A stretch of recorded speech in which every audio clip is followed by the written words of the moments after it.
Hi everyone and welcome to Pop Culture Spread. I'm Rick and this is Jace. But before we get started, you guys know exactly what you need to do before we get started. Give us a thumbs up for the video. Also hit that subscribe button because you love us. And also just follow us all on our social media sites. If you're after any merchandise because you want to look pretty slick in our pop culture merchandise, hit that link. There'll be a link just after the video. So hit that link, guys. Jace, how are you? Good, mate. Good, mate. You're looking sharp tonight, mate. Mate, yeah, absolutely. I like it. I've got a I long like weekend it. coming up, and I thought, why not rock the Hawaiian pink shirt? Love it. There's some Flamingos here, which are going to play in later in the show. Interesting. There you go. All no, right. had a great week, mate. I'm pumped to hear some of the news. All right, let's get into it. Now, Jace, if I throw a couple of names at you, what would you think first thing? If I say Slipknot and Tom Savini, what comes to mind for you? Slipknot. No comment. Tom Savini, he's a classic horror director, special effects actor, special effects designer, actor. He's a legend. Sex Machine, if you don't know that reference. Yes. You will know Sex Machine. Absolutely, we do. From Dusk Till Dawn. Of course. Now, I saw this come through and I thought, oh, this is pretty cool. So, Corey Taylor, the lead singer of Slipknot and Stone Sour, is going into, obviously, he's a big horror fan and he wants to make a horror movie. Yeah, so he's teaming up with Tom Savini. Oh, you can team up with worse. The special effects. So, this is pretty cool. Look, Slipknot is huge. I mean, it's a massive band. Huge. Not my thing, to be honest with you. I'm not into that style of music. But, you know, if you want to make a horror film, and, you know, Slipknot genre is that thrash metal, heavy metal, horror element? Metal, they have the masks they wear. Yeah, so obviously Tom would have done those masks. So it kind of reminds me of Rob Zombie. Which, you know, he actually does. He's made a movie as well. No, he's more known for director than he is actually for his music. For his music, absolutely. Yeah. So look, hopefully he's got a good idea. Yeah. You know, it'll look cool because Tom Savini clearly is he doing the special effects? He's doing the special effects. That's the whole thing. I mean, he's been around for what, 40 odd years or whatever. He's got his own studio thing. It's amazing. So there's no news exactly what the actual horror movie's going to be. So they're just keeping that pretty tight at the moment. But it's good. Something fresh, which is good to see, I think. If I was them, I would make sure that they do the soundtrack for it. Yeah. And hopefully they do, because that would be the smart way of combining not only his idea of getting into the film industry, but also servicing his fans. Yeah. So, interesting stuff. Good to see. All right, let's get into a bit of Seth MacFarlane news. We don't really see Seth in the news much. No, he's popped up. He's actually struck a deal with Universal. He's actually gone away from Fox. He's been in 20th Century Fox since the late 90s when they got him to do the pilot for Family Guy. Mate. He's had a very long and successful career with Fox. So it's just one of those things where he's had a better offer. So he's broken ways with 20th Century Fox. Yep. And the news is, what they're saying is it's a $200 million overall TV deal with 5 years.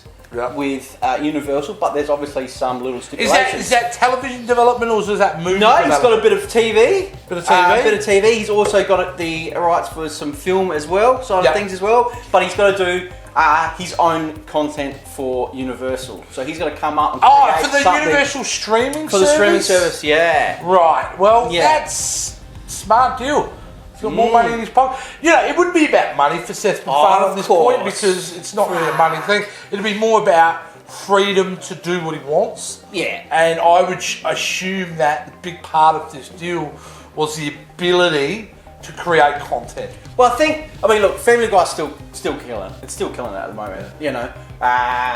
Okay, so with American Dad, it was a good show. I don't mind American Dad. Cleveland Show was that one, and then that kind of died off. But look. Well, the big thing I really loved recently of Seth MacFarlane was The Orville. The Orville, yeah. Which was It was out Star Trekking Star Trek because it was a wonderful show. Because actually, you actually got me onto that. Because I'm not a big Star Trek. We've done a video on it. Yeah. We've done a video on that, so it's there. Look through the archives about Orville.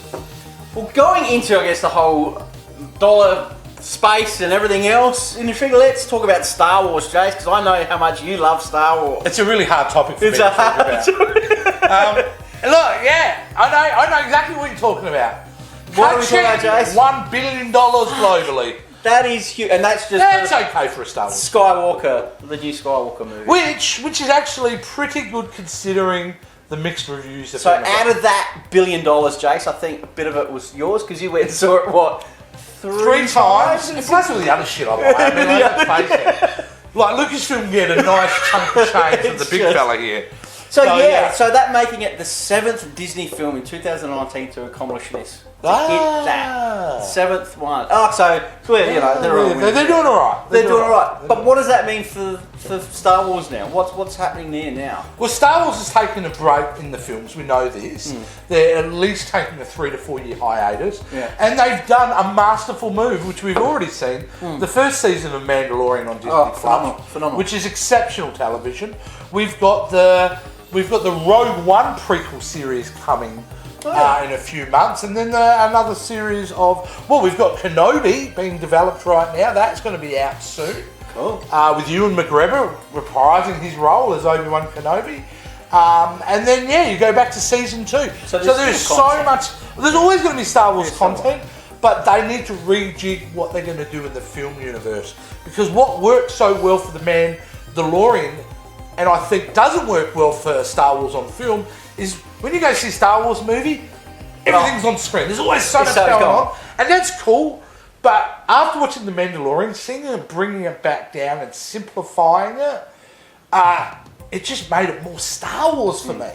So I hope they could go into that direction. Make smaller stories in a giant universe, and you can do anything.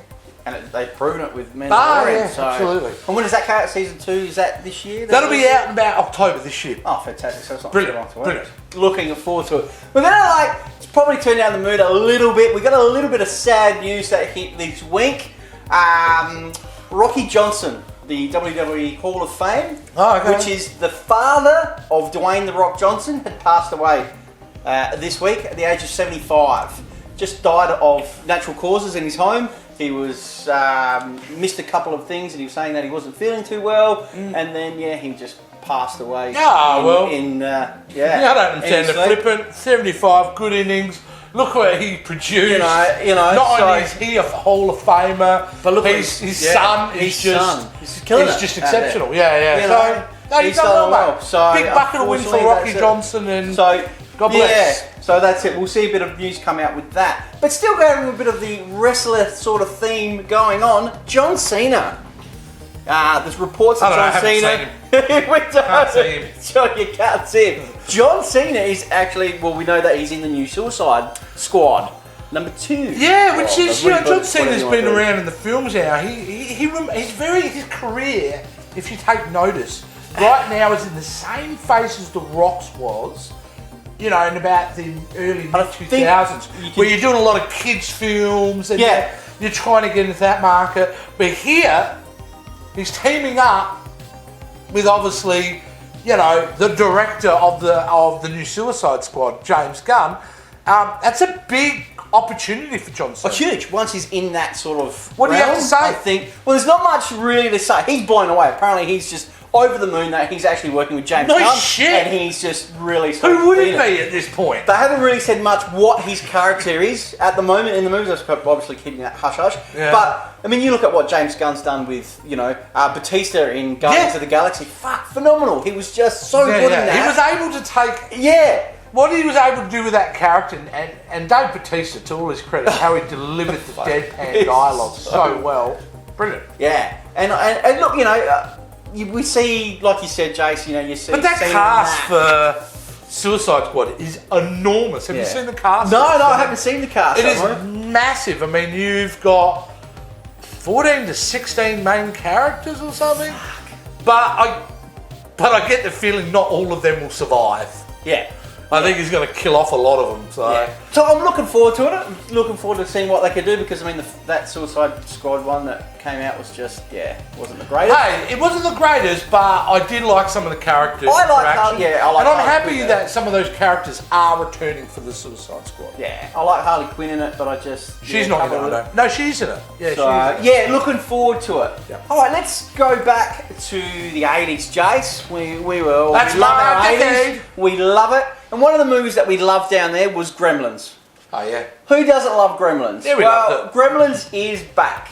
I remember seeing that, mate. I remember the day of seeing that. I know what cinema. I almost know what seat I was sitting in seeing this film. I have no idea what my parking day right now, but I remember everyone.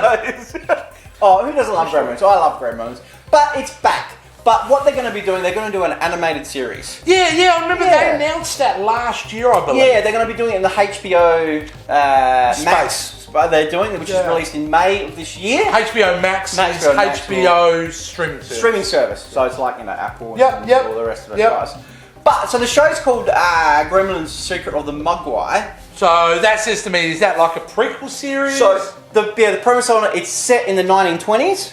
Yeah. And it's the owner of the little... the old guy? He's as a young kid and how he moves into becoming friends or acquiring the Mogwai and his adventures and how it all goes. So, I like a good animated series. Look, I'm telling you right now, the people who plan to have a third Gremlins would have been sitting there, and by the end of the first episode of The Mandalorian, would have been going, fuck, we're done. Because there's nothing cute at this point. No. You see a Mogwai, it ain't no Baby Yoda. No, it's over. It's over. It's kind of like you might as well forget doing a movie. But animated series, let's check it out, I guess, when it comes out. Yeah, I'll have a look. I'll have a look. So but that's it, Chase. Is that it? That's it for Not a lot going on this week. There wasn't a lot going on at the moment, but there was just stuff that we wanted to share with you guys. So I hope you guys enjoyed it. But the show's not over, guys, because you know exactly what's coming up. Jason's movie vault. Awesome. All right, Ricky, what have we got? I've gone into that deep, dark tunnel of the crevices of my rotting brain to pull out an absolute gem. And I thought, what an appropriate time to rock this Flamingo shirt by talking about the Flamingo Kid. The Flamingo Kid. Do you remember this film? Mate, I haven't seen this movie for a long time. I was pretty young when I saw this. It's a 1984 movie. So if you want to date yourself at this point, aren't we looking at a 36-year-old movie? And it still stuns me because this film is still very energetic. So what is the Flamingo Kid if you haven't seen it? It stars Matt Dillon. You may know Matt Dillon from the Best Friend's Wedding. You might know him from bit parts like the House That Jack Built. Really awesome horror film that he was in recently. But this is one of his early roles. And it's basically about you've got a young kid. He's finished high school, doesn't know what to do with his life. So he gets a gig basically as a pool boy at an exclusive beach club. Pool boy. Yeah, and being 84... It's not a porn. It's not a sex comedy either. What it is, it's a coming-of-age story. And it's really done wonderfully. Directed by Gary Marshall. Now, if you don't know who Gary Marshall is, I suggest you Googling right now. He's a legend in the industry, fantastic director, and behind some of the biggest TV hits of all time. Laverne and Shirley, Happy Days, Mork and Mindy. This guy has been involved in the industry for a very long time. Why do I recommend this film, which most people rate as an above average comedy? I just think it's a really sweet film that we don't see enough of today.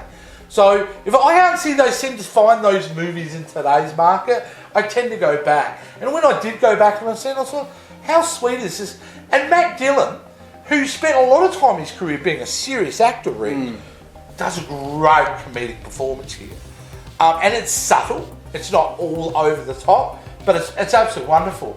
And I mean, you've got some absolute legends, which unfortunately not many of them are alive, but Richard Crenna. Richard Crenna, most known as the General in Rambo films. You know that guy? Rambo, we need you to say whatever. John. Yeah. John. Yeah, that's it. Yeah. And it had Hector Alonso. Hector Alonso is, I think he's passed away now, most famously known as the concierge in Pretty Woman.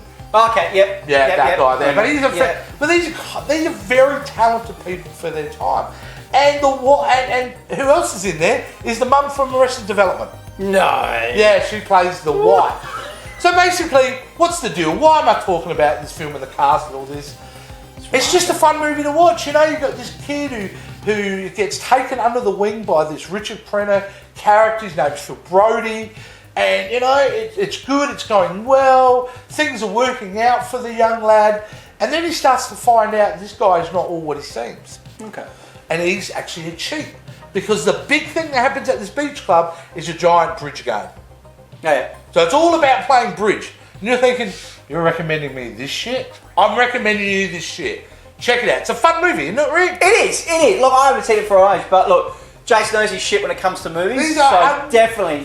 These are the type of movies that you can cut up the couch with your significant other or yourself after you've had a couple of beers and just laugh. Chuck on a Hawaiian shirt. It has to be pink. Flick it on. Yeah, it has to be pink if you're not. That's right. With Mate, if anybody rocks a pink Hawaiian shirt. You do rock it well, dude. It's me, dude, alright? It's me. Rock it well, guys. So, yeah. We want comments below. Yeah, please comment on how he rocks on my fashion sense. Yeah, like, either way, this film's good fun. I recommend finding it. Yeah. Don't know if you're going to find it on streaming or anything, but go digging for it because you are, I'm not going to guarantee, but it's highly likely you'll enjoy this film. So that's my deep, dark crevice movie of the week out of Jason's movie. Good choice, Jason. Awesome. That's it. Well done. That's it. We appreciate everyone for watching, and that's it, guys. But I guess I think we will be back next week. We'll be definitely back next week. So until then, see you soon. See ya.